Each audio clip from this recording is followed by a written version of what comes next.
ඔයාලා හැමෝටම සුබ දවසක් ප්‍රාර්ථනා කරනවා.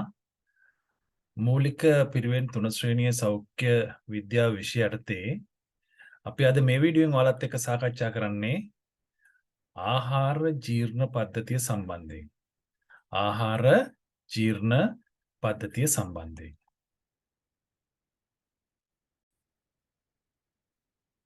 එhmenan අද වීඩියෝෙන් ඔයාලට ආහාර ජීර්ණ පද්ධතියේ ව්‍යුහය ව්‍යුහය පිළිබඳ සහ ක්‍රියාකාරීත්වය පිළිබඳ හොඳ අවබෝධයක් ගන්න පුළුවන් මේ වීඩියෝ එක අවසන් වෙනකොට. මෙන්න මේ කොටස් ටික තමයි අපි කතා කරන්නේ. ආහාර ජීර්ණ පද්ධතියේ ව්‍යුහය සහ ක්‍රියාකාරීත්වය පිළිබඳ තමයි ඒතර මේ අද වීඩියෝයේදී අපි ඔයාලත් එක්ක සාකච්ඡා කරන්නේ. අපි ඒතර ආහාර ජීර්ණ පද්ධතිය යටතේ කතා කරන මෙන්න මේ ටික. මෙන්න මේ පද්ධතියේ මෙන්න මෙහෙම තමයි ආහාර ජීර්ණ පද්ධතිය තුළ ආහාර ගලාගෙන යෑමේ ස්වභාවය තියෙන්නේ. ඉස්සරව මුඛ කුහරයනේ කට. ඔන්න ඔතෙන්ට ආහාර ටික ඔතනින් ඇතුල් කරන්නේ, කටෙන් ඇතුල් කරන්නේ මුඛ කුහරය. එතකොට ඒවා හොඳට හපලා ගන්න අපි පාවිච්චි කරනවා දත්. ඊට පස්සේ අපිට හම්බ වෙනවා ග්‍රසනිකාව. මම ග්‍රසනිකාව ඉදිරියට විස්තර කරනවා. ග්‍රසනිකාව. ග්‍රසනිකාවෙන් පස්සේ ඊළඟට එන්නේ අන්න ස්රෝතයට. ඔන්න ආහාරේන මාර්ගෙ මේ. හරි. කටෙන් පටන් ගත්තට පස්සේ මේ මුඛයෙන් පටන් ගත්තට මුඛය හරහා මේ දත් වලින් හොඳට සපලා ග්‍රසනිකාවට ඇවිල්ලා ග්‍රසනිකාවෙන් කොතෙන්ද දෙන්නේ අන්න ස්රෝතයට. දැන් අන්න ස්රෝතය කියන්නේ මොකද්ද? ඔය ඔක්කොම විස්තර කරනවා. දැන් අන්න ස්රෝතේ ඉඳලා ඊට පස්සේ ආහාර ටික ගලාගෙන යනවා ආමාශයට. ආමාශයෙන් මේක යනවා ශුද්ධාන්තයට. ශුද්ධාන්තය කියලා කියන්නේ කුඩා බඩවැල් කියලා කියන්නේ. ඊට පස්සේ ඊළඟට එනවා කොහාටද? මහාන්ත්‍රයට. ඊළඟ මහාන්ත්‍රයේ ඉඳලා මහ බඩවැල්නේ මහාන්ත්‍රයේ ඉඳලා ඊට පස්සේ ආහාර ජීර්ණල ඊළඟ ගුද මාර්ගයට එනවා. ගුද මාර්ගයේ හරහා ඊට පස්සේ ගුදය හරහා ඔන්න ඒ ආහාර ජීර්ණ වුණාට පස්සේ ඉතුරු කොටස මලපහ විදියට මේ ගුද මාර්ගයේ ගුදය හරහා ඒවා එළියට යනවා. ඒතර ආහාර ජීර්ණ ක්‍රියාවලිය ඔන්න ඔය විදියට තමයි මේක සිද්ධ වෙන්නේ. ඔය විදියට ඇවිල්ලා මෙහෙම ඇවිල්ලා මේ විදියට ඇවිල්ලා ඊට පස්සේ මෙහෙම ඇවිල්ලා මෙන්න මේ ක්‍රියාවලිය මේ කොටසින් කොටස අපි දැන් පිළිවෙලකට ඔයාලත් එක්ක මේ වීඩියෝ තුලින් අපි සාකච්ඡා කරනවා.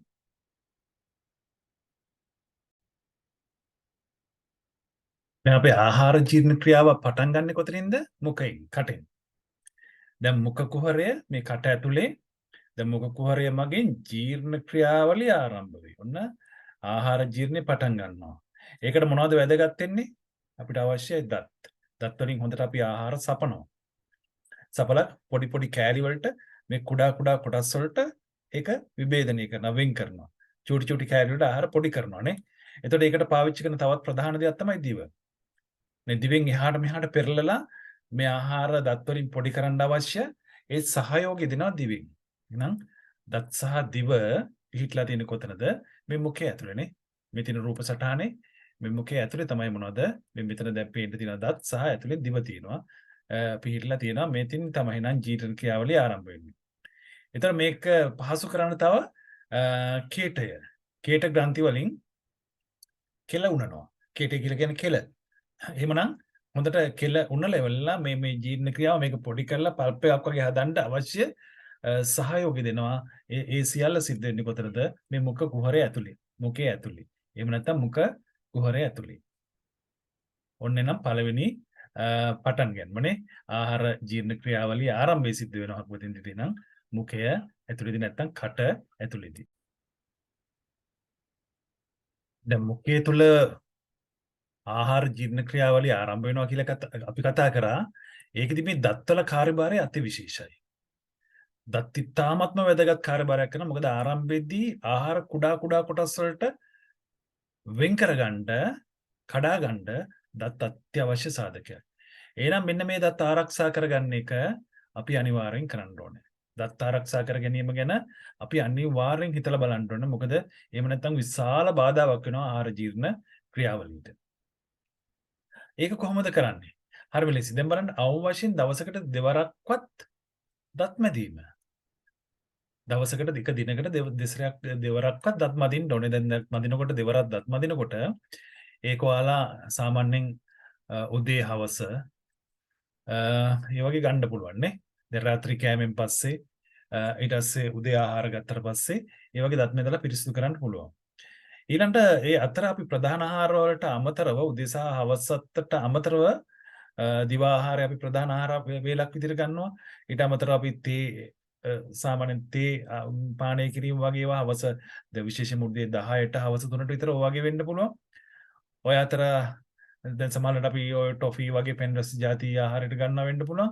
ඒතර විශේෂයෙන්ම ඒවා තුලින් දතට හානි සිද්ධ වෙන්න පුළුවන්. ඒ හින්දා මේ පෙන්රස ආහාර ගැනීමෙන් පස්සේ අනිවාර්යයෙන්ම කටසේදීම කරන්න ඕනේ. මොකේ හොඳට හොදලා දාන්න ඕනේ.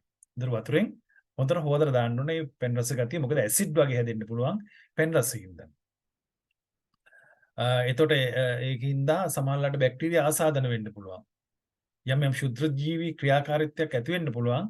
මේ පෙන්රස ගතියම කටේ තිබ්බොත් එහෙම නැත්නම් අපි ගත්ත ආහාර වල කොටස් කටේ ඉතුරු වෙලා තිබ්බොත් එහෙම මොකේ තුල ඉතුරු වෙලා තිබ්බොත් එහෙම ඒක තුල ඒවා හැදීම නිසා ශුද්ධ ජීවීන්ගේ ක්‍රියාකාරීත්වයේ චුටි සත්තුන්ගේ බැක්ටීරියා වල ක්‍රියාකාරීත්වයෙන් හින්දා සමහරවිට දත් වලට හානි සිද්ධ වෙන්න පුළුවන්.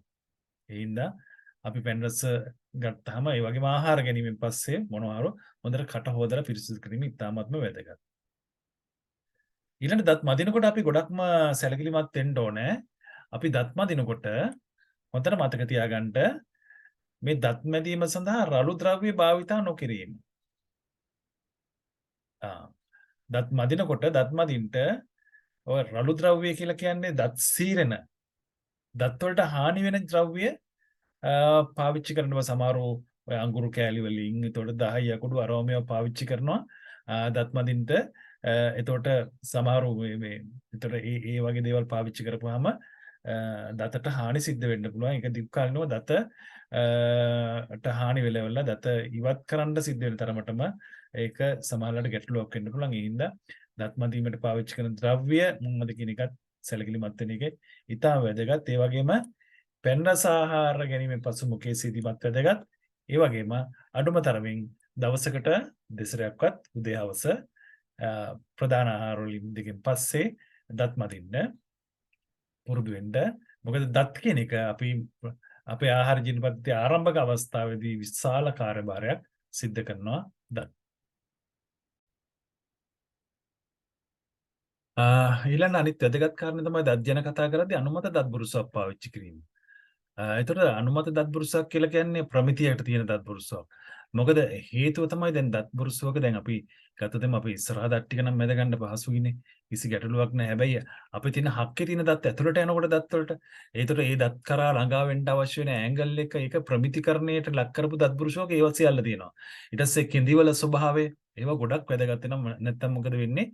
අපි දතේ තියෙන ඇතුළත දත්වල පිරිසිදුභාවය හොඳින් ආරක්ෂා කරගන්න ඒවා පිරිසිදු කරගන්න අවශ්‍ය හැකියාව සමහර ලැබෙන්නේ නැති වෙන්න පුළුවන්. අපි අනුමත දත් බුරුසක් පාවිච්චි කරේ නැත්තම්. ඊළඟ අනිත් වැදගත් කාරණා තමයි දැඩි ද්‍රව්‍ය දත් වලින් හපන්න එපා. මොකද හේතුව දතට හානි වෙන්න පුළුවන්. ඒ කියන්නේ ගොඩක් හයිය දේවල් හැපීම ගැන වෙනකොට ගොඩක් සැලකිලිමත් වෙන්න. ඒක තුලින් දත් වලට හානි සිද්ධ වෙන්න පුළුවන්.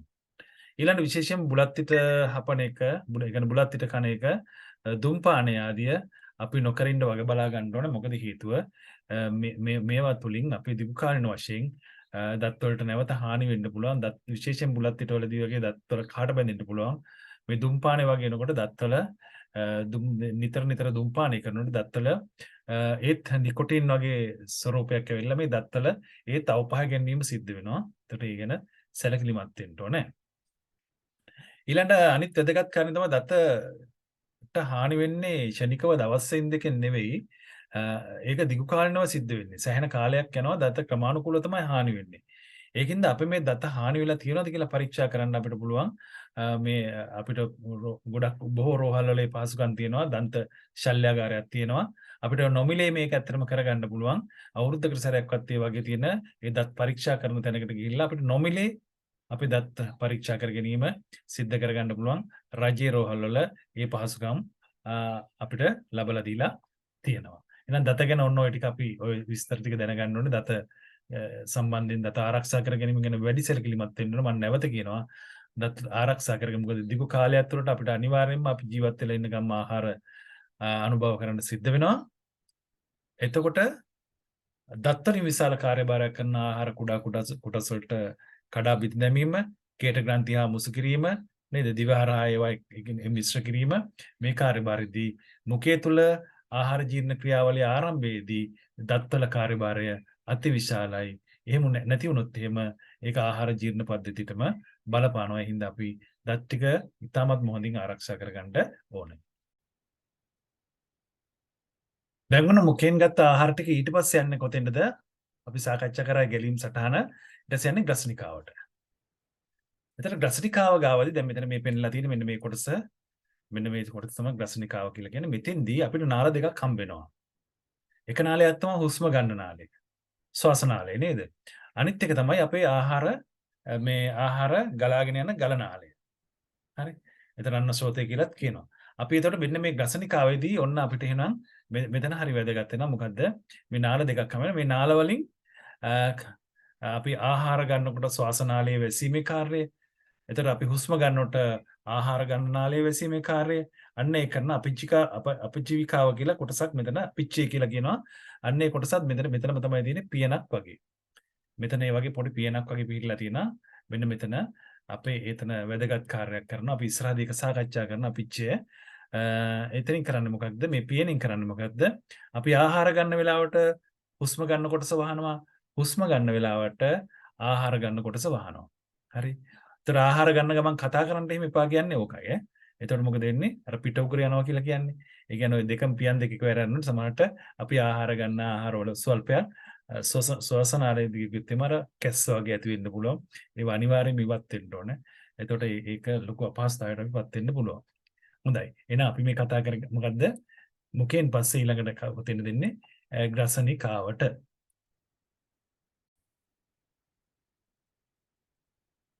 ඔන්න දැන් ආහාර ගමන් මාර්ගයේ ඊළඟට අපිට හම්බ වෙනවා මොකද්ද? අන්න ශ්‍රෝතය. දැන් අන්න ශ්‍රෝතය කියන්නේ දැන් මේ වගේ නාලයක් අපි කියන්නේ ගල නාලය කියලා කියන්නේ. ඒතර මෙන්න මේ අන්න ශ්‍රෝතය ගත්තොත් එහෙම අපිට ගන්න පුළුවන් දැන් මේ අන්න ශ්‍රෝතය මෙන්න මේ රතු පාට කොටසින් තියෙන මෙන්න මේ තියෙන නාලයක් තියෙන රතු පාට නාලය. මෙන්න මේ රතු පාටින් පෙන්නලා තියෙන්නේ. මෙන්න මේ නාලය තමයි මොකද්ද? අන්න ශ්‍රෝතය. ඊළඟ මේ හුස්ම ගන්න නාලය තමයි මේ නිල් පාටින් පෙන්නලා තියෙන්නේ. ওই නිල් පාටින් පෙන්නලා තියෙන මේ තියෙන්නේ. මේක තමයි ශ්වාසනාලය හුස්ම ගන්නාලය අපි ඉස්සරහදී ඒවා කතා කරනවා. මේ තියෙන්නේ වගේ ශ්වාසනාලය. එතකොට මේ තියෙන්නේ මොකද්ද? රතු පාටින් පෙන්නලා තියෙන්නේ. ඒක තමයි අපිගේ ආහාර ජීර්ණ පද්ධතියට සම්බන්ධ නාලය අන්න ශ්‍රෝතය. දැන් මේක දිගේ ආහාර ඕම් පහලට ගලාගෙන යනවා.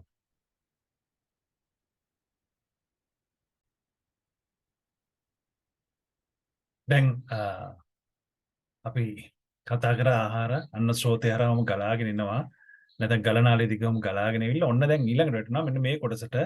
මේ කොටස තමයි මොකද්ද? ආමාශය. මේ ලොකු මල්ලක් වගේ තියෙන්නේ. මේක ආමාශය. මේ ආමාශය ඇතුලේ විශාල ආහාර ප්‍රමාණයක් ගබඩා කරලා තියාගන්න පුළුවන්. එතකොට මෙතෙන් තමයි ඔක්කොම දැන් අපි ආහාර මුඛයෙන් ගන්න ආහාර ඔයක් ගලාගෙන ඇවිල්ලා අර ගලනාලේ දිග නැත්නම් අන්න ශ්‍රෝතේ දිග ගලාගෙන ඇවිල්ලා ඔන්න ආමාශයට වැටෙනවා. ආමාශය තුල මේක එහාට පෙරලනවා මෙහාට පෙරලලා තව දුරටත් මේක කුඩා කොටස් වලට මේක මේ ජෙල් එකක් වගේ චූටියට කොටස් වලට කඩනවා. දියරමේ ස්වභාවයක්. ඒකට එතකොට අග්න්‍යාසික යුස අග්න්‍යාසයේ ගෙන යුස තියෙනවා පිත්තාසයෙන් ගෙන යුස තියෙනවා මෙන්න මේ වගේ තව එන්සයිම ඇවිල්ලා රසායනික ඇවිල්ලා මේක තුල විශාල ජීර්ණ ක්‍රියාවලියක සිද්ධ වෙනවා. මේ ආහාර තියෙන ගුණ මෙතනින් ශරීරයට උරා ගැනීම කිසියම් මට්ටමකට සිද්ධ වෙනවා. ඒතර මේ ගලනාලයේ මේ වගේ ඇවිල්ලා නැත්නම් අන්න ශ්‍රෝතය ඇවිල්ලා මෙතෙන්ට මේ ආමාශයට වැටෙන මෙන්න මේ කෙලවට කියන මොකද්ද? හෘදාසන්න විවරය කියලා කියනවා. ඊට පස්සේ ආලාර වක්‍ර ප්‍රදානය කියලා කියනවා. මෙතනින් ඊට පස්සේ මේ ආමාශයෙන් මේ ගමන් කරන මෙන්න මේ කොටසට එතනින් පස්සේ ඔන්න මේ ආහාර ඊළඟ පියවරට ගමන් කරනවා. එතකොට මෙතෙන්දී ඇත්තටම විශාල ආහාර ප්‍රමාණයක් රඳවලා තියාගෙන ඉවරලා මේ ආහාර ජීර්ණ ක්‍රියාව තවදුරටත් පහසුකරන්න මේක තවදුරටත් ඉතා කුඩා කොටස් වලට ආහාරය වෙන් කරන එක තමයි නැත්නම් ඒක නිකන් දිර්මයේ ස්වභාවයක් දක්වාගෙන එන නැත්නම් තලපයක් වගේ තරමට වෙන් කරන එක තමයි සිද්ධ කරන්නේ. මෙතෙන්දී එතකොට ගොඩක් එන්සයිම වර්ග ආහාර ජීර්ණ ක්‍රියාවලිය පහසු කරන්න අවශ්‍ය ඒ යුෂ වර්ග මේ ආමාශයට ගලාගෙන එනවා. ඒතර ආමාශයේ ওই විදිහට අපිට ආමාශයේදී ආහාර ජීර්ණ ක්‍රියාවලට ආමාශය ඔය ආකාරයට සම්බන්ධ වෙනවා. දැන් ආමාශය වැඩි කාලයක් රැඳිලා තිබිලා මේ ආහාර අපි කියව තලපයක් වගේ නැත්නම් පල්බයක් වගේ හැදිලා වෙලා දියරමේ ස්වභාවයක් ඉතුරු තියෙන්නේ. මේ හොඳින් කැඩිලා බිඳලා ගිය මේ ආහාර ඊට පස්සේ මෙන්න මේ ගමන් කරනවා ශුද්ධාන්තයට නැත්නම් කුඩා බඩ වලට. දැන් මේ හරියමේ තියෙන ශුද්ධාන්තය මේ චූටියට මේ තියෙන්නේ. එතකොට මේ ශුද්ධාන්තය ගත්තොත් මේක සාමාන්‍යයෙන් අඩි 21ක් විතර දිගට තියෙනවා මේක පැක් වෙලා චූටියට වගේ නැවිලා වගේ වෙලාවල ඔහොම තියෙනවා. අඩි 21ක දුරක් වගේ ওই විදිහට තියෙනවා. දැන් මෙතෙන්දී විශේෂයෙන්ම මේ ශුද්ධාන්තයේදී තියෙන විශේෂත්වය තමයි මේ ආහාරයේ තියෙන කාබෝහයිඩ්‍රේට් ඒ කියලා කියන පිටි කාබෝහයිඩ්‍රේට් කියන එක මෙතන මේ අඩි 21ක් තියෙන දුරදී මේ ඉස්සරේ ගමන් කරනකොට මේක තියෙන අංගුලිකා කියන විශේෂයක් කරා තමයි ගමන් කරන්නේ. තල්ලුවේ ගුලි ගහනවා, තල්ලු වෙනවා, ගුලි හැදෙනවා, තල්ලු වෙනවා වගේ. ඔන්න ඒ ගමන් කිරීමේ ක්‍රියාවලියේ අතරතුරදී මේ කාබෝහයිඩ්‍රේට් ග්ලූකෝස් බවට පත් කරගෙන ඉවරලා මේක සිරුරට උරා ගන්නවා. ඔන්න එක සිද්ධියක්. ඊළඟ මේ ආහාරයේ තියෙන ප්‍රෝටීන් කොටස් ටික ඇමයිනෝ අම්ල බවට පත් කරගෙන ඒකත් ශරීරයට උරා ගන්නවා. ඒක සිද්ධ වෙන්නේ කොතෙන්ද? මෙන්න මේ ශුද්ධාන්ත කොටස තුලදී. මේ කුඩා බඩවැලේදී මේ තියෙන කොටස මෙන්න මේ තියෙන්නේ චූටට හැදිලා තියෙන මෙන්න මේ ටික. ඊට පස්සේ අනිත් කාරණා තමයි මේදය. මේද කොටස් ටිකත් උරා ගන්නවා. ඒතර මේද අම්ල සහ ග්ලිසරෝල් බවට පත් කර ගන්නවා. එහෙනම් ශුද්ධාන්තයේදී මේ අඩි 21ක් තරම් දුර වෙන්න මේ ආහාර ගමන් කරන ක්‍රියාවලියදී සිද්ධ වෙන්නේ මොකක්ද? කාබෝහයිඩ්‍රේට් ග්ලූකෝස් බවට පත් කරගෙන ශරීරයට අවශෝෂණය කර ගන්නවා, උරා ගන්නවා. ප්‍රෝටීන් ඇමයිනෝ අම්ල බවට පත් කරගෙන ශරීරයට අවශෝෂණය කර ගන්නවා, උරා ගන්නවා. මේද අම්ල සහ ග්ලිසරෝල් බවට පත් කරගෙන ශරීරයට උරා ගන්නවා. එතකොට දැන් බොහෝ ගුණාත්මක කොටස් ශරීරයට උරාගෙන සෑහෙන දුරට අවසන් වෙලා තියෙනවා. ඒ කොතෙන්ද ඒ කාර්ය කරන්නේ? විශාල ප්‍රමාණයක් වගේ ශරීරයට ගුණාත්මක කොටස් අවශෝෂණය කරගන්නේ ශුද්ධාන්තය තුලදී.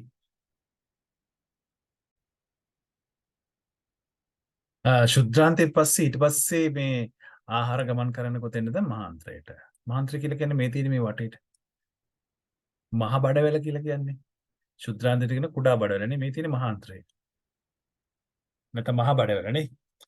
මහාන්ත්‍රය ගත්තොත් එහෙම මේකේ තියෙන විශේෂත්වය තමයි බලන්න මේක ශුද්ධාන්ත්‍රය නම් අඩි 21ක් විතර දිග තියෙනවා කියලා අපි කියවනේ. දැන් මේක දිගින් අඩුයි. මේක එච්චර දිග නෑ. හැබැයි පළලින් ගොඩක් වැඩි. දැන් අපි දන්නවා ආහාරවල තියෙන සියලුම වගේ ජීර්ණ මේ පෝෂණීය කොටස් ටික මේ ශුද්ධාන්තය තුළදී වැඩි කාලයක් කරගෙන ජීර්ණය කරගන්නවා. දැන් මහාන්ත්‍රය තුළ ආහාර ගොඩක් කාලයක් වැඩි කාලයක් තියෙන්නේ නැහැ. ඒතර මෙතනින් කරන ප්‍රධාන කාර්යය තමයි මේ මහාන්ත්‍රයෙන් කරන ප්‍රධාන කාර්යය තමයි විශේෂයෙන්ම මේ ආහාරවල තියෙන ජලයේ කොටස් ටික ඒ වගේම ඛනිජ ලවණ වගේ කොටස් ටික සිරුරට අවශෝෂණය කරගන්න එක නැත්නම් උරා ගන්න එක. ඔන්න ඒක තමයි ප්‍රධාන කාර්යභාරයක් කරන්නේ මහාන්ත්‍රයේදී. එතනින් පස්සේ මහාන්ත්‍රයෙන් පස්සේ ඔන්න ජලයේ කොටස් ටිකත් උරාගෙන අවසానයි, ඛනිජ ලවණත් උරාගෙන අවසానයි. සියලුම මේ පෝෂණීය කොටස් ටික ශරීරයට උරාගත්ත දැන් මේ වෙනකොට දැන් ඊට පස්සේ ඊළඟට යන්නේ මහාන්ත්‍රයෙන් පස්සේ ඊළඟට ආහාරවල ඉතුරු වෙච්චි අපද්‍රව්‍ය කොටස් ටික ගමන් කරනවා කොහාටද? ගුද මාර්ගයට. එතකොට දැන් ගුද මාර්ගය ගත්තොත් මේ කොටස තමයි ගුද මාර්ගය. ඊට පස්සේ මේ අවසානයේ මෙතන ගුදය. දැන් ගුද මාර්ගය කියලා කියන මල පහ දැන් මෙතන ගත්තොත් එහෙම දැන් අපේ ජලය උරාගෙන ඛනිජ ලවණ උරාගෙන ඉතුරු අනිත් පෝෂණීය කොටස් කාබෝහයිඩ්‍රේට් ප්‍රෝටීන් මේදය මේ සියලු දේවල් දැන් මේ ආහාර ජීර්ණ පද්ධතියේ කලින් කොටස් වලදී සියල්ල උරාගෙන මෙතෙන් එනකොට වතුරත් ටිකක් උරාගෙන තියෙන නම් දැන් ඔන්න අපේ මල පහ ද්‍රව්‍ය මොකද වෙන්නේ අපද්‍රව්‍ය ටිකක් වියලි ස්වභාවයක් ගන්නනේ. ඒ කියලා කියන්නේ වතුර ගතිය නෑ. වතුර ගතියත් මේ මහ බඩවැල හරහා ඒ ටික උරාගෙන තියෙන්නේ නේද? එහෙනම් ගුද මාර්ගයේ තියෙනකොට ටිකක් වේලි ස්වභාවයක් තියෙනවා ඒ අපද්‍රව්‍ය ටික. ඊට පස්සේ ගුදේ හරහා අපි මොකද කරන්නේ? ශරීරයෙන් ඒ ටික බැහැර කරනවා. ඔන්න ආහාර ජීර්ණ පද්ධතියේ ක්‍රියාවලිය අපිට ඔන්න ඔය විදිහට අඳුරගන්න පුළුවන්. දැන් විතර අපි සාකච්ඡා කර ආහාර ජීර්ණ පද්ධතිය මුඛයෙන් නැත්තම් කටෙන් ආහාර ගත්තට පස්සේ ඒක ග්‍රසනිකාව හරහා අන්න ශෝතයට ගිහිල්ලා ඒ කියන්නේ අර ගලනාලයට ඇවිල්ලා ගලනාලයේදී ගලාගෙන ගිහිල්ලා ආමාශයට ඇවිල්ලා ආමාශයෙන් ඊට පස්සේ කුඩාන්ත්‍රය නේද? ඒ කියලා කියන්නේ කුඩා බඩවැල කියලා කියනවා. එතනින් පස්සේ මහාන්ත්‍රයට ගිහිල්ලා මහ බඩවැල කියලා කියනවා. ඊට පස්සේ ගුද මාර්ගය හරහා ගුදෙන් ඔන්න අපද්‍රව්‍ය විදිහට ආහාරය පෝෂණ කොටස් ටික ඔක්කොම උරාගත්තට පස්සේ අපද්‍රව්‍ය විදිහට ගුදේ හරහා මල පහ විදිහට ඒවා ඉවත් වෙලා යනවා. එතකොට ඔන්න ඔය ආහාර ජීර්ණ ක්‍රියාවලියේදී තමයි අපිට මේ පෝෂණීය කොටස් අපිට අවශ්‍ය ශරීරය පවත්වාගෙන යන්න අවශ්‍ය පෝෂණීය කොටස් ටික මේ ආහාර ජීර්ණ පද්ධතිය හරහා තමයි මූලික වශයෙන් අපිට ලබලා දෙන්නේ. එහෙමනම් අපි ගොඩක් වැදගත් වෙනවා මෙන්න මේ ආහාර ජීර්ණ පද්ධතියේ ස්වස්ථතාවය රැක ගැනීම. එහෙම නැත්නම් මේක ආරක්ෂා කරගන්න ඕනේ අපි. මේක රැකගන්න මේ ආහාර ජීර්ණ පද්ධතිය ආරක්ෂා කරගන්න නිරෝගී විදිහට පවත්වාගෙන යන්න අනුගමනය කරන්න ඕනේ ක්‍රියාමාර්ග මොනවද කියලා අපි දැන් සාකච්ඡා කරමු. ඉතාමත්ම වැදගත් වෙන එතකොට ආහාර ජීර්ණ පද්ධතිය රැකගන්න ආරක්ෂා කරගෙන පවත්වාගෙන යන්න දිගු කාලීනව හරිද? අපි යම් යම් ක්‍රියාමාර්ග අනුගමනය කරන්න ඕනේ. ඒව ගැන අපි දැන් මෙතන ඉඳලා ඉස්සරහට සාකච්ඡා කරමු. දැන් අපි ආහාර ජීර්ණ පද්ධතිය ආරක්ෂාවේදී ප්‍රධාන එකක් තමයි નિયમિત කාලසටහනකට අනුව નિયમિત කාලසටහන අනුව ආහාර ගැනීම සිද්ධ කරන්න ඕනේ. ඒතර හරියම වැදගත් වෙනා මේ කාලසටහනකට අනුව ආහාර ගැනීම. මොකද සාමාන්‍ය ආහාර ජීර්ණ ක්‍රියාව සාමාන්‍යයෙන් ආහාර ජීර්ණ ක්‍රියාවලට පැය දෙකක විතර කාලයක් යනවා. විශාල කාලයක් ගන්නවා ආහාර ජීර්ණ ක්‍රියාවලට. ඔන්න ඔය ක්‍රියාව සිදුවෙමින් තියෙනකොට අපි තවදුරටත් ශරීරය ඇතුළට ආහාරයම ඇතුල් කරන එක අනවශ්‍ය බරක් වෙනවා මේ ආහාර ජීර්ණ පද්ධතියට. ඒකින්ද ආහාර ජීර්ණ පද්ධතියේ ස්වස්ථතාවයට නැත්නම් ඒකේ ආරක්ෂාවට ඒකේ දිගු කාලින පැවැත්මට හානියක් සිදු වෙන්න පුළුවන්. අනිත් එක තමයි පිරිසිදු ආහාර අපි හැම වෙලාවෙම ගන්න ඕනේ. එහෙම නැත්නම් විස බීජ වෛරස් බැක්ටීරියා වගේ ඒවා මේවා තුළ ක්‍රියාත්මක වෙලා ශුද්ධ ජීවි ක්‍රියාකාරීත්වයක් නැති වුණොත් එහෙම එතකොට අපේ ආහාර ජීර්ණ පද්ධතිය ආරක්ෂාවට ඒක රැකගන්න එකට ස්වස්ථතාවයට ලොකු බලපෑමක් වෙනවා. ඒකින්ද හැම වෙලාවෙම අපි ආහාරවල පිරිසිදු බව ගැන නැවුම් ආහාර ගන්න නිතර සැලකිලිමත් වෙන්න ඕන. විෂසහිත ආහාර පුළුවන් තරම් ගන්න එක නැති කරගන්න ඕනේ. ඊළඟට වැඩිපුර ජලය පානය කිරීමත් හරිම වැදගත් වෙනවා. මොකද මේ ආහාර ජීර්ණ ක්‍රියාවලියේදී මේ ජලය විශාල කාර්යභාරයක් කරනවා. ඒ පෝෂණීය කොටස් ශරීරයට උරා ගන්නට අවශෝෂණය කරගන්න මේ ජලයේ විශාල කාර්යභාරයක් කරනවා. ඒ වගේම තමයි අපි මුඛ කුහරයේ ඉඳලා මේවා කොටස් වලට කඩලා මේවා දිය කරලා තව චූටි කොටස් වලට කුඩා කොටස් වලට කඩන්න මේ ජලීය ස්වභාවය අතිශයින්ම වැදගත් වෙනවා.